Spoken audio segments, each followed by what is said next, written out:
hace, pierna derecha, directo al arco, ¡golazo! ¡Golazo!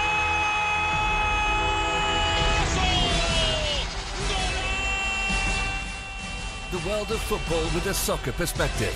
This is Soccer Today with Duane, Rollins and Kevin Laramee, live on the Sports Podcasting Network. And good day, good night. Welcome to Soccer Today for July 24th, 2018. Always, of course, on the line, Duane Rollins with myself, Kevin Laramee. Duane, good morning. Good morning. We're going to have Travis Clark of The Athletic on the line at 10 a.m. to talk about MLS's aversion to young players. But before we talk about Travis's article and, of course, MLS's aversion to young players, let's talk about a couple of young players that are probably on their way out. We've talked yesterday, Duane, about Alphonso Davies, the Fonzie of Vancouver, on his way out. He was back in training yesterday, training separately. And the Whitecaps has issued a statement saying the deal is not done yet, so yeah, it's not done yet. And it goes to the same vein as what we were saying yesterday, that there'd been a bit of a delay. Apparently, the Whitecaps want more money. Or MLS does, one or the other. I think that what it comes down to is Major League Soccer wants to not be considered a bargain bin. You know, when you go with Chapters or Barnes and Noble, depending on what country you're in, and you walk in and you buy, like, you see, would imagine what it would be like to see your book in that bin for $1.50, right? I think that's kind of how MLS perceives itself. With a top pick, like a sticker on it that's old and all like crumbled, and then you're like, oh yeah, this used to be a good book. Maybe I could buy it for a few dollars. But I think there's something to it. And in the same vein, Miggy Almiron, we've talked about Miggy Almiron since the beginning of his play with Atlanta last year, and we figured that he was one of those by Atlanta that was a stepping stone. And Miguel Almiron always mentioned Atlanta as a stepping stone, as his pathway to a big club in Europe. And his play has been that type of play. It has been stellar enough for him to maybe command about $20 million transfer. So we're talking about maybe in the next 5 to 10 days, two big young players for Major League Soccer for a combined maybe $35 million transfer. That would not be a bargain. Yeah, no, for sure. And look, that's the next evolution of MLS 3.0. As we've said, it's going to become a selling league, and that may seem like a backward step for a lot of people, but I think reality is it's a very much a forward step, in that it states that this is a league that now produces some players that are worth selling. Now, we're going to have a little irony here when we have a conversation in 10 minutes or so with Travis about how they're not necessarily playing or utilizing their younger players enough, but this is something that's a good evolution in the league. And part of the Davies stall here might have to do with them not wanting to set a precedent. They want to get the most out of these transfers moving forward, and Davies is going to be the highest player paid for just a brief second, right? Like, that's all the run is going to destroy it.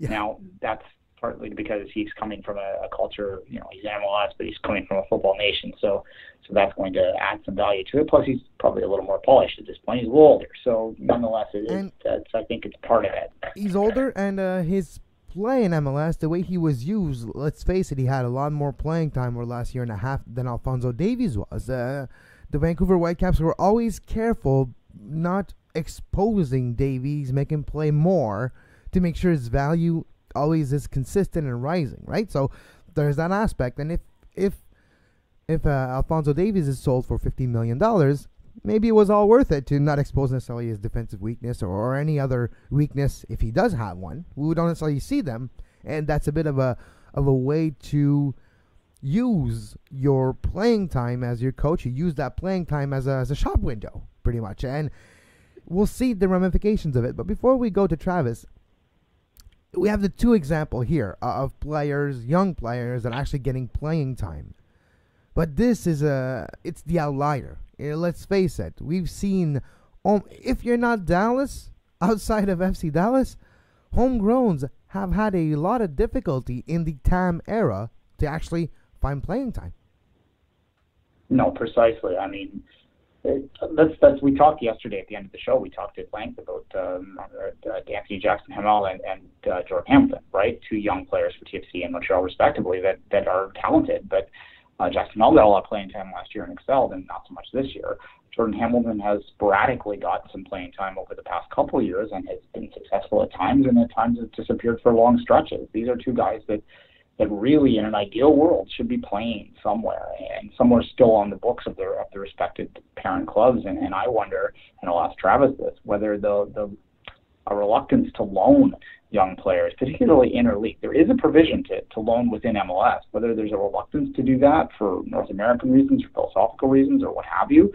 And maybe that's one of the reasons we're seeing it held back. It's not unique that top teams, I follow Manchester City. They have a lot of young players that are very talented. And one of the frustrations a lot of people have that aren't City supporters that want to see development is that they don't see those players playing and think that they're just rotting away. You follow Chelsea. They have the notorious loan army.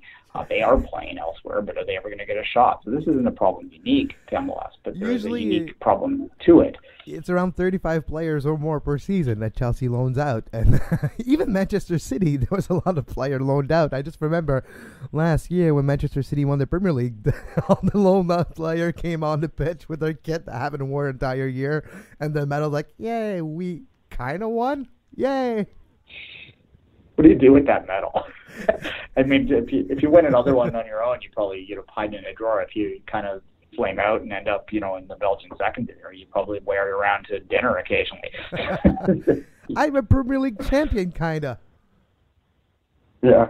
Well, they don't know. You try and find someone that's impressed by it, that someone you're trying to impress that will be impressed by it but doesn't know what they're talking about. That's what you do with it. Hey, it's like I wrestled in high school, and if I wanted to impress someone, I finished fourth in the Coburg Invitational in 1999. What's the movie? What's the movie where there's a wrestler who's like in the in his own weight class? There's no one, so he always wins by default. And then he comes to the national championship. He's like, oh man, there's another wrestler my size. Damn it. I had a friend in high school that I ran track in high school in my younger years till grade 11. I had a friend who chose the steeplechase because he looked it up and there was only seven people in all of Eastern Ontario that were competing in the steeplechase, and the top 8 in the Eastern Ontario Championship went to OFSA, so he would get 5 days off school because he always would get to by default to the next round. Yeah, exactly. Before we move to Travis's interview, we're going to go there live after our break. I wanted to talk about Justin Merrim for a second. Duane, Justin Merrim last year has been trading from Columbus to Orlando. And now the report last week, and it's been clarified today by Sam Steckel of MLSsoccer.com, that Columbus, FC Cincinnati, and other clubs were looking to get him. Apparently, FC Cincinnati was never really into the conversation, but Columbus wants him back, and apparently a certain team in Western Canada that's about to lose a winger might want to go get Justin Merrim as well. Well, every team in the league would ideally want him. I'm not too sure why he ever left Columbus, why he was allowed to leave. I can understand why Columbus wants him back. I can understand why Cincinnati wants to launch with him. I'm glad Cincinnati's out of the rotation. It's one thing to have expansion constantly. It's quite another to let them gobble up players and sit on them for half a year and stick them in USL, right? What do you do with the player? Like poor Justin Merrim example. Theoretically, if that would have happened with FC Cincinnati, yay, we got our first player for 2019, and he's going to not play for 6 months. Well, they'd play him on USL, I suppose, or they could loan him to an MLS team. Yeah. The first time in history a player's being loaned up, right? Like, I don't think there's much examples of that, if ever. So, it's just a disaster, and they've got to draw the line somewhere. I mean, it's one thing to sign a player that's out of contract, and we've seen that many times before, but to actually bring in a guy from that's active, no. And I'm glad that didn't happen. Yeah, we're all happy that it didn't happen, but it's interesting that Orlando's already maybe willing to be a seller club. They're not in the bottom of the East. There's still DC United and Toronto behind them. But apparently Orlando's already willing to maybe write off this season. Yeah, Orlando doesn't make a lot of sense in many of the things they do, Kevin. We've talked about this has been a theme of this year when I picked them to win the Wooden Spoon, and then I looked kind of silly when they won 6 in a row, and now I don't look quite as silly. I don't think they're going to quite, they never know at this point. If that happens, trust me, I'm going to be, you're not going to want to be around me. My arm is going to be broken from patting itself on the back too much all game. But no, Well, if DC United continues with Rooney pans out, and DC United, and TFC with the return of Josie climbs up a bit, something's got to give. Someone's got to be in the bottom. Could always be Philly or Orlando. Has a good odds to do that. I will be searching 24th minute idiot Orlando on my Twitter and doing a lot of retweets that day. But other than that, no, there's a lot of management issues. Sort of trust I'm this petty man. Ultimately, going to get right down to it. You know what you remind me of? You probably know Gary Vaynerchuk, right? The famous multimedia platform, motivational speaker, or whatever. And he spends hours a day. And after he does a prediction or something, years later, he knows that, example, if he was right, he goes back and spends hours saying, F you. I knew it. F you. That's you.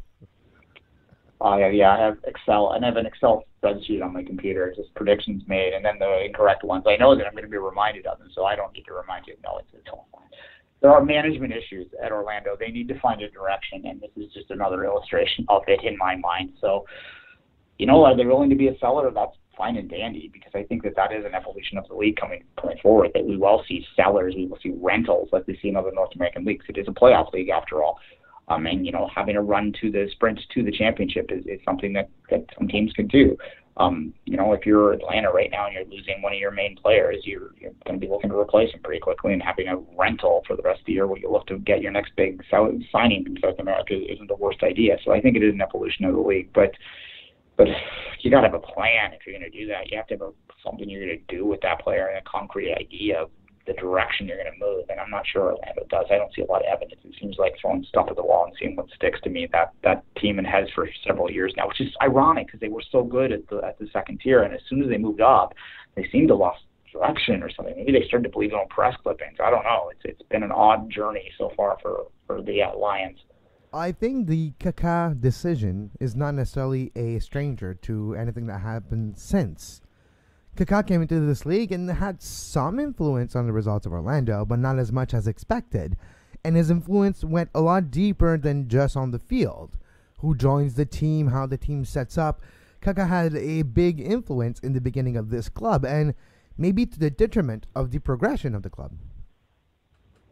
Yeah, no, for sure. And it's similar. The two teams came at the same time. We have Pirlo coming to NYCFC, with Kaká coming to Orlando. I think very quickly NYCFC realized that theirs is their way.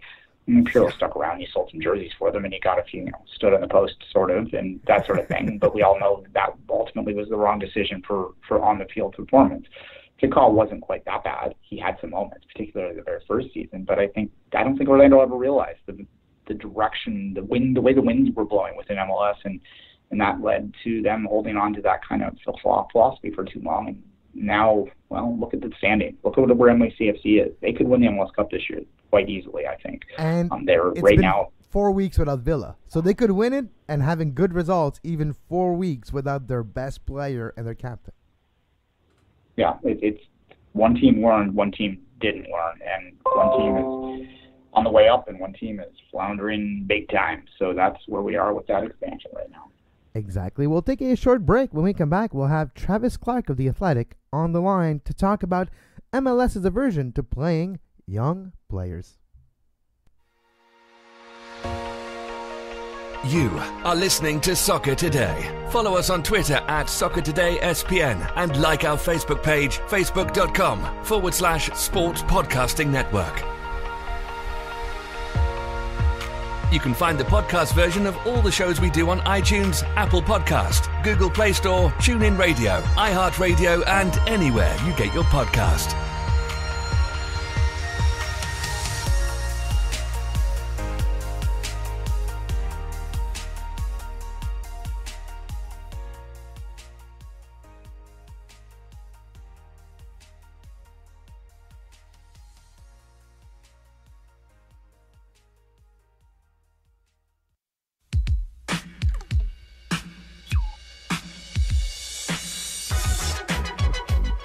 You are listening to Soccer Today.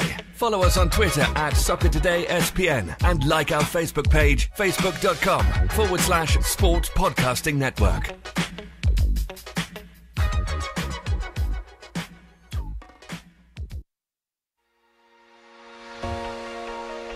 You are listening to Soccer Today. Follow us on Twitter at Soccer Today SPN and like our Facebook page, facebook.com/Sports Podcasting Network. You can find the podcast version of all the shows we do on iTunes, Apple Podcast, Google Play Store, TuneIn Radio, iHeart Radio, and anywhere you get your podcast. And we're back on Soccer Today, joined by Travis Clark of The Athletic. Travis, good morning. How's it going, Kevin? Pretty good. Duane's on the line as well, I hope. Yeah, Duane's right here. Perfect. Just checking. Hey, Travis. Just Skype has the way to change its settings whenever I need to do things, so that's why you heard a few bumpers. But we are here live on the show. Travis, first of all, before I let Duane jump in, how has been The Athletic so far? Well, so I actually pitched that as a freelance story. I'm still with TopDrawerSoccer.com, as I've joined you before in previous episodes. So that was more of a one-off because I saw the way to reach a new and bigger market, and we'll see what the future holds. But I'm for now still focused on the wheelhouse at Top Drawer and covering college and club and all that stuff. But I thought this was a unique opportunity and sort of a unique platform to take a story like that to. And we need to all start be thinking about those paywalls, which I think you know at Top Drawer as well, and we support that idea. Travis, the article, just give the quick nut graph to it for those that haven't had a chance to read it. And if you haven't, I do encourage you to subscribe to The Athletic. So for those that follow me on Twitter, this season, I'm going to go, I know you asked for short, but I may be going longer. This is the genesis of where it came from. I've been tracking, and this has kind of dipped off in the past few weeks because of various other things, but I tracked how many U23 players were getting minutes, domestic ones at that, and that kind of spawned this story idea, be like, okay, I talk about playing the kids, right? And I bandy that, and it's a little bit of a novelty, a little bit of a, this is a fun thing to do because youth is fun, blah, blah, blah, younger players, etc. But I was like, okay, where does MLS actually stand in the world pecking order when it comes to actually playing younger talent? So what I did was I broke down 5 leagues: Mexico, because obviously it's counterpart, as it's like an MLS, USA, Canada counterpart; Portugal, Germany, France, and the Netherlands, because those are more prime destinations for up and coming players. I went through the 2017-18 season for the European leagues and for Liga MX and pulled out how many minutes in league play. I didn't go to cup competitions, which would spawn another layer to this. How many league minutes were under 23 domestic players getting in these respective leagues? So that I kind of broke that down, threw out some tables, looking at percentages. Hopefully I did all the math right. I'm not a math person, but I think I double checked it and hopefully it was at least close to truth. But it kind of basically revealed that MLS is doing better this year, but last year they are significantly behind, especially their European counterparts when it comes to hashtag play the kids. Well, fair enough. I know a lot of people obviously close to the Canadian Premier League watch, and one thing that they're really banting about right now as they work out sort of the rules is whether a under 23 or under 22 or under whatever quota is what they might go with. They're not really interested in domestic quota so much, but sort of by nature, if you put an under 23 quota, you're kind of dictating that there'll be domestic play. Do you think that having a requirement to play a certain amount of young players is a direction that leagues like MLS should be going? So I go back and forth on this. I think right now my pendulum swings more towards yes, simply because that would, yes, you can go about talking about competition for spots and how players shouldn't be gift wrapped the sort of a spot in the starting lineup or on the field. I think you could go about it in a certain way where you talk about minutes played at the end of the season more than you have to have X amount of players on the field in a starting, so that gives a little bit more wiggle room. But ideally, the sort of the genesis behind that would be to give clubs an impetus to, when they sign these younger players who they think are close enough or ready enough for first team minutes, then that would give them a pathway to playing time, or and it doesn't have to be like it doesn't have to be a rule where you have to play 15 and 16-year-olds, but I think when you're talking about 98s or 99s that aren't getting a lot of time, then it becomes something that you could look towards. I know that other leagues don't necessarily have this, but other leagues also have a better system of, what player has places to play from the ages of 18 to 22. And I know that's obviously evolving and developing in North America, but Mexico did it, and it brought them the likes of I believe Chicharito was part of that, and other name. I don't know if Cuadrado was part of it too, but those are a couple. They got results from it, and it's something you can point to if you're Major League Soccer and say this has worked for Mexico, and it could work for us as well. I'm always surprised, Travis, when we do have a league here in North America, when I mean just Canada and United States, where it's a salary cap league. Homegrown players are a bargain on your salary cap. They don't count, and there's money that you get it kind of easy. I'm always surprised by the lack of advantage taken in that aspect. Is it maybe the other sports in our sports landscape, the other philosophies bleeding into soccer philosophies, and maybe experiences of other sports management looking into this, and maybe the aversion of you never see an 18-year-old play very rarely in other sports. Right here, is it possible that it's those philosophies influencing still the world of soccer here?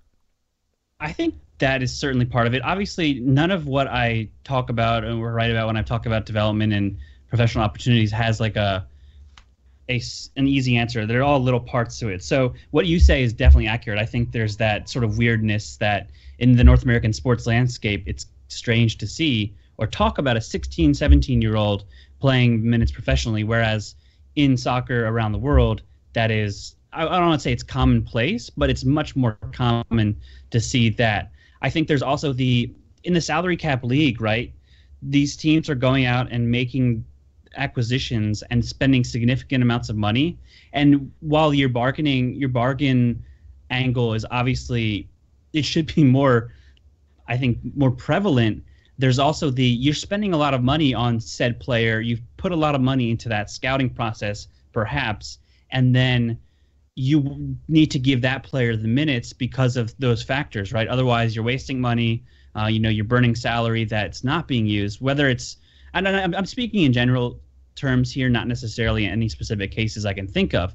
And I think there's a third part to it, why the USL has come into play, where when a player in North American academies might not be as ready or perceived as ready when he is 17, 18 years old. So we've seen players get minutes here and there, and I think it's worth noting that, as I point out in the article, this is improving in MLS this season. So I think those are some of the factors you can touch on when looking at why this is going on. By the way, you can find Travis's article on theathleticsoccer.com. Subscribe, get the free trial, and read Travis's article. Travis, my other hypothesis that I do have to maybe explain some part of this situation. You mentioned it's never really clear cut, and it's all marginal reasons added together comes with the result. The influx of TAM and GAM money over the last 2 years, could it be to the detriment of academy players?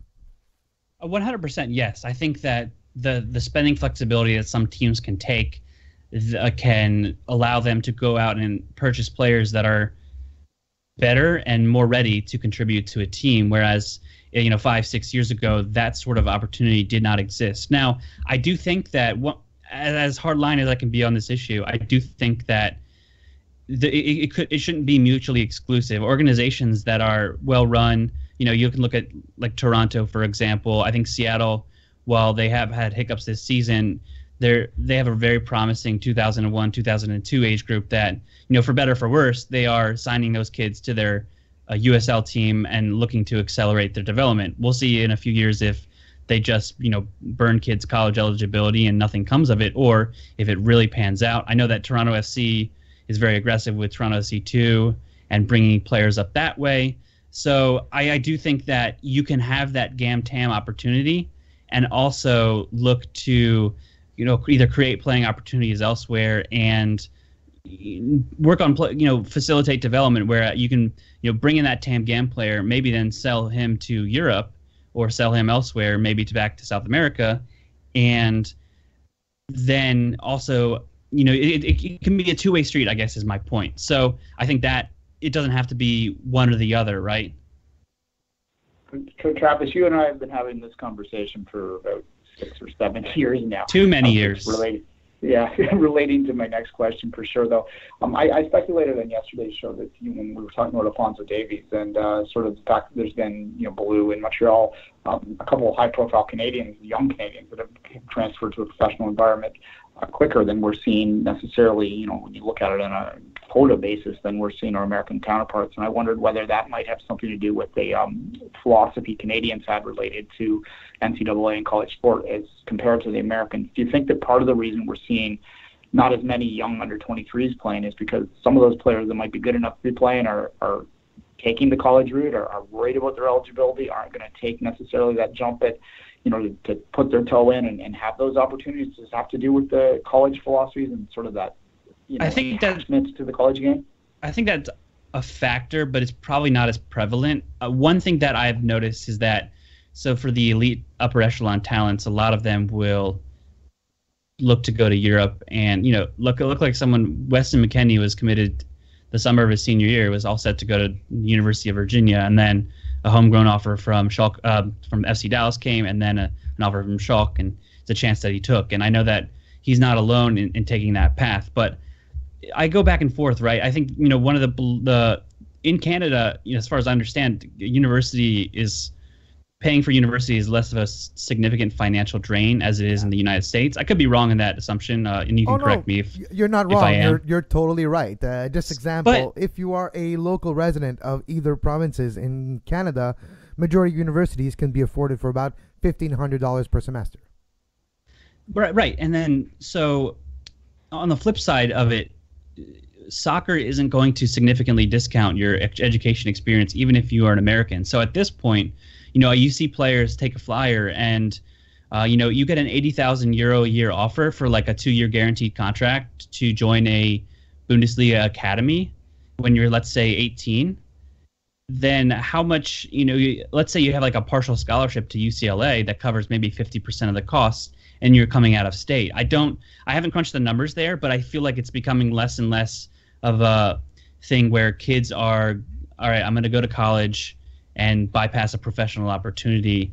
I think it's becoming more that some teams, I go back to Seattle, I know that Seattle is signing some kids to their USL team and building into it that they're going to cover some costs, if not all of it, of coursework at a local university. So I think that savvy teams that can afford it and are willing to lose money on it can take that opportunity. And because of players being scouted, at least in the U.S. youth system, the U15, 16 players that don't have a European passport, teams are aggressively signing them, or even more aggressively signing them if they do have one. So I think that trend is diminishing, where you're seeing the elite American player opt to go the college route.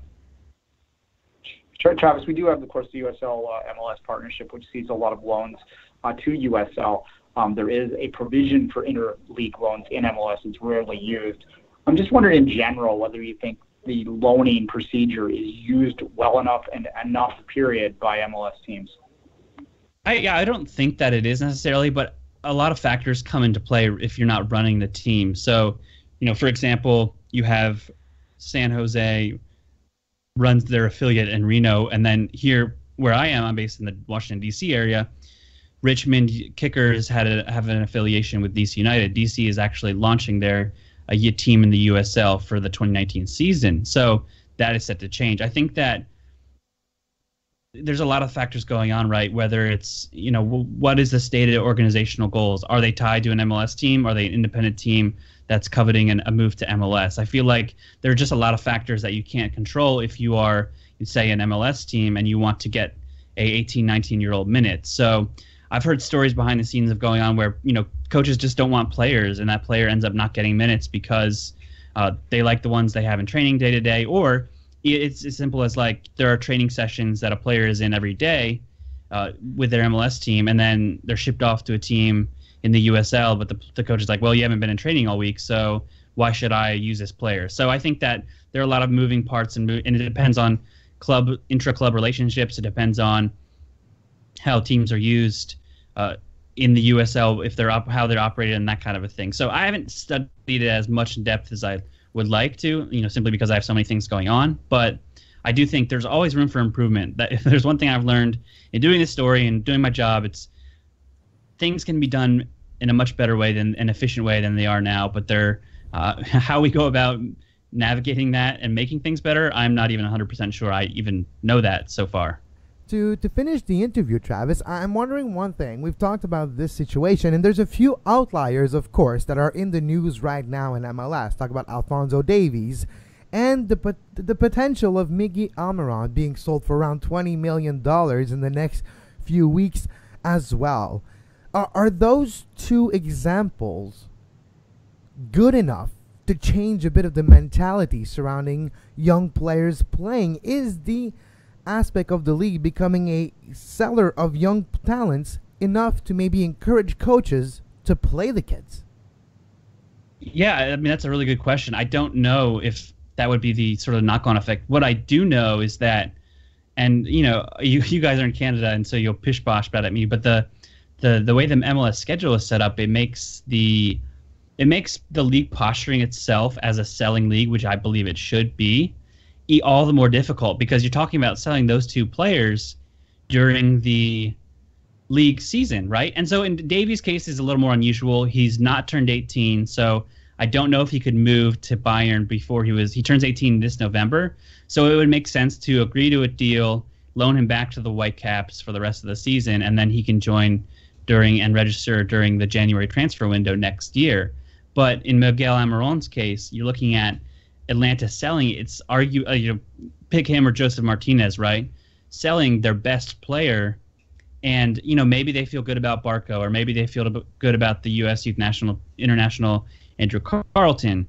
But I think that is a big roadblock and impediment. I think you see Kellen Acosta is traded to Colorado last summer. Reportedly, there were offers on the table from clubs in Netherlands that have failed to materialize again, and they decided not to sell at that time. And fast forward to a year, and this is where we've gone. This is where the player's gone. So I think that while I'm not advocating MLS flips to a winter schedule, I do believe if they want to fully embrace it, they've got to come up with a solution that will. And I don't know what the solution would be. I think that you got to work in that capacity to figure something out if you want to really embrace the selling league, which I think have a knock-on effect to more teams playing younger players. I think also worth pointing out the rule change, which is absurd when you think about it before, that homegrown players, the teams did not get the full money from a sale of a homegrown player, then that is a rule change. They now get that full transfer fee or whatever.